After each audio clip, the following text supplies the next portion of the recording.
ابھی جو ہمارا ایک مجاہد، ایک شیر جو کسی سے ڈرتا نہیں، اگر ٹی وی کے اسٹوڈیو میں بھی پہنچتا ہے وہ تو وہاں پر نماز کا وقت ہو جائے تو پہلے وہ نماز پڑھتا۔ اسد الدین اویسی صاحب، آپ کہیں گے کہ جھوٹ بولتے ہو، میرا سفر ان کے ساتھ ہوا، پروگرام میرا ان کے ساتھ ہوا، میں نے اس بندے کو بہت قریب سے دیکھا۔ اس کی ٹوپی کو اگر اٹھا کر دیکھیں گے، ٹوپی کے اوپر نبی پاک علیہ السلام کی جوتے کا نشان اس نے بنا کے رکھا۔ اتنا بڑا عاشق رسول ہے، وہ ڈرتا نہیں کسی سے، اللہ سے ڈرتا ہے اور اپنے قرآن کو اپنے پاس رکھتا ہے۔ اگر ایسا مجاہد اور ہمارے علماء کرام جو اللہ کے رسول کی ایک ایک حدیث، ایک ایک قرآن کریم کی آیتیں، ان کی تفسیر ان کے دل و دماغ میں ہیں، ہم ان کی زیارت کریں، ہم ان کی باتوں کو مانیں۔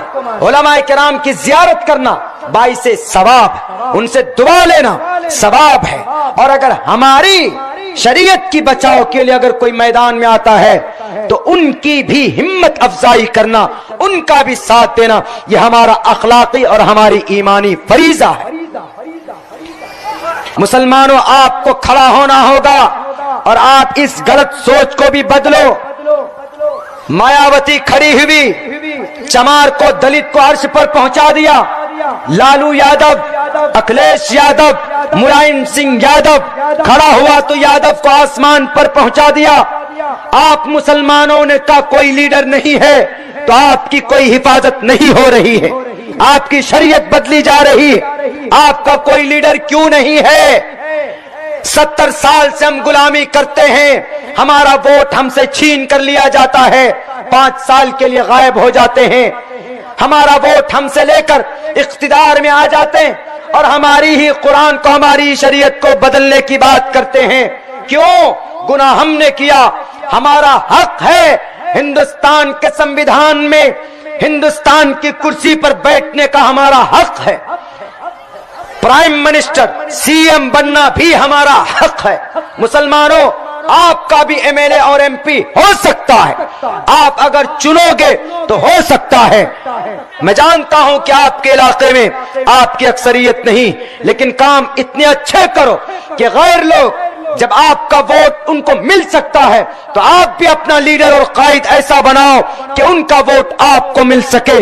اگر کوئی لیڈر کھڑا ہوتا ہے اپنے قوم کو بلند کرنے کے لیے تو ہم مسلمان ہی کہتے ہیں یہ تو بی جے پی کا ایجنٹ ہے۔ یہ نظر نہیں آتا تنہا طلاق کے بل کو کھار پھینکنے کے لیے پارلیمنٹ کے اندر چلاتا رہا وہ شیر، دہاڑتا رہا، لیکن پھر بھی ہم مسلمانوں نے اپنی آواز بلند کر کے ان کی حمایت نہیں کی۔ ہمارا کوئی لیڈر کیوں نہیں، ہمارا کوئی قائد کیوں نہیں، ہم کیوں نہیں اپنا قائد تسلیم کرتے، ہم اپنا قائد بناتے۔ ہماری سب سے بڑی بد نصیبی مسلمانوں یہ رہی ہے کہ ہمیشہ ہم بٹتے رہے، ہمیشہ ہم نے بانٹنے تقسیم کرنے کا ہم نے کام کیا۔ بہت سے جلسوں میں بھی دیکھا جاتا ہے مولانا صاحب بیٹھتے ہیں، کفر کے فتوے لگا دیتے ہیں، یہ کافر، یہ مشرک ہے، اور راجنیتی کے سٹیج پر جاؤ وہ مولانا بدر الدین اجمل غلط ہے، اسد الدین اویسی وہ تو بی جے پی کا ہی ایجنٹ ہے۔ پتا ہو نہ ہو بی جے پی کا ایجنٹ ہوتا تو کرناٹکا کے اندر وہ الیکشن لڑتا تاکہ بی جے پی کو فائدہ ہو۔ سیاست دین کا حصہ ہے۔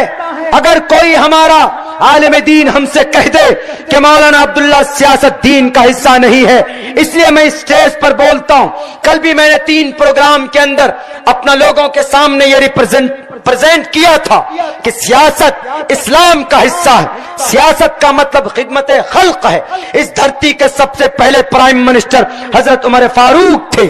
اگر ہم نے سیاست کو غلط سمجھا تو یہ ہماری بد نصیبی ہوگی، یہ ہماری بھول ہوگی۔ سیاست خدمت خلق ہے، لیکن صحیح طریقے پر کیا جائے، اس کا غلط استعمال نہ ہو۔ میں ہر موقع پر کہتا ہوں، اس لیے جوانوں سے کہتا ہوں کہ اپنا حق لینے کے لیے میدان میں آؤ، اپنا حقوق لینے کے لیے اقتدار میں آنے کی کوشش کرو اور ایسے سیکولر لوگوں کی حمایت کرو جو آپ کی آپ کی شریعت کی,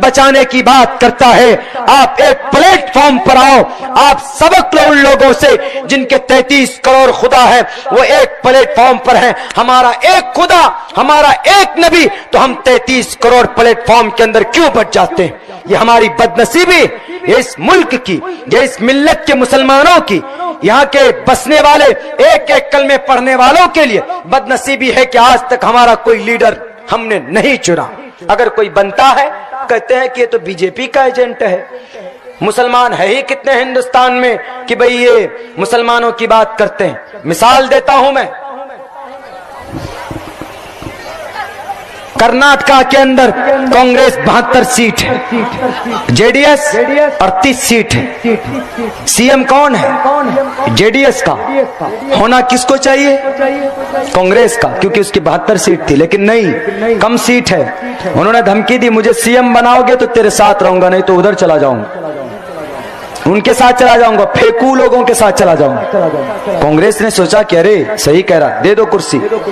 ہم بھی مسلمان یہی چاہتے ہیں.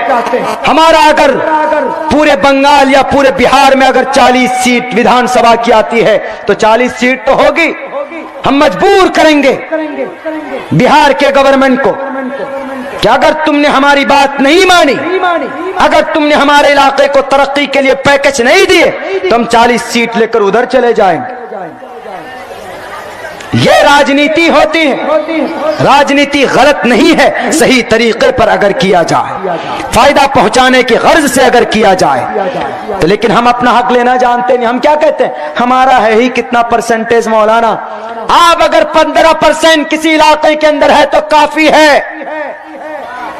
یونٹی بنا لو, بکو مت پیسوں کی بلبوتے پر, آدھار پر. تب دیکھیے کہ ہندوستان کا ظالم لوگوں سے ہمارا ہندوستان کیسے بچتا ہے. جھوٹ بول بول کر, دھرم کے نام پر لوگوں کو بہکا بہکا کر آپ کا حق مار لیا جاتا. آپ اپنا حق لو اور اللہ کا حق پورا کرو. انشاءاللہ دیکھیں انقلاب کیسے برپا نہیں ہوتا. لیکن یہاں بہت بڑا ایشو یہ ہے, بہت بڑا ایشو یہ ہے میرے مسلم بھائیوں اور میرے ہندو بھائیوں, اس ملک کے اندر اور خصوصاً ہم مسلمان بھائیوں کے لیے. جی ہاں دوستو, آپ سے گزارش کر رہے ہیں کہ آپ اگر اب تک میرے چینل کو سبسکرائب نہیں کیا ہے تو آپ پہلے میرے چینل کو سبسکرائب کر لیجئے. دوستو, مجلس اتحاد المسلمین کی ہر خبر کو ہم آپ تک پہنچائیں گے. جلد سے جلد مولانا عبداللہ سالم قمر چترویدی صاحب سے آپ لوگوں کا ہم روبرو کرانے کی کوشش کریں گے اتر پردیش چناؤ کو لے کر کے, کیونکہ مولانا عبداللہ سالم قمر اتر پردیش کے ہر ضلع میں اپنے بیان, اپنی تقریر کر چکے ہیں اور جلد سے جلوس میں شامل ہو چکے ہیں. تو اتر پردیش سے وہ بخوبی واقف ہے اور اس کو لے کر کے ہم ان سے جلد انٹرویو جاری کریں گے کہ اتر پردیش کے بارے میں ان کا کیا خیال ہے اور کیا خیال اظہار خیال کرتے ہیں. وہ لگاتار اپڈیٹ کے ساتھ ہم آپ سے بنے رہیں گے.